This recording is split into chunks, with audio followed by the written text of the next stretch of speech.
ছোট পর্দার জনপ্রিয় অভিনেত্রী তানজিন তিশা এবার ক্যামেরার সামনে অকপটে বললেন নিজের ব্যক্তিগত জীবনের ভবিষ্যৎ পরিকল্পনার কথা।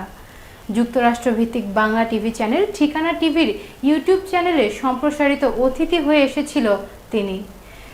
Friday night with Zayed Khan এই নতুন টকশোতে উপস্থাপক হিসেবে অভিষেক হয়েছে আলোচিত অভিনেতা জায়েদ খানের।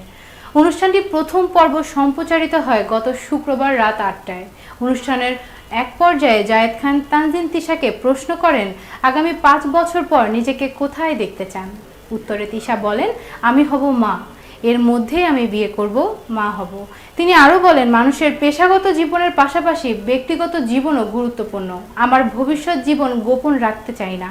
টকশোতে তানজিন তিশা তার অভিনয় জীবন নিয়েও খোলামেলা কথা বলেন এবং কথার মাঝখানে তিনি পাল্টা বিয়ের প্রশ্ন ছুড়ে দেন উপস্থাপক জায়েদ খানকে। উত্তর দেয়ও জায়েদ খান। প্রসঙ্গত, Friday night with Zayed Khan টকশোতে প্রতিবারই থাকবেন নতুন কোনো তারকা। প্রতি শুক্রবার জমজমাট আড্ডায় টিভি টকশোতে নতুন অভিজ্ঞতা দিতে চান এই অভিনেতা উপস্থাপক।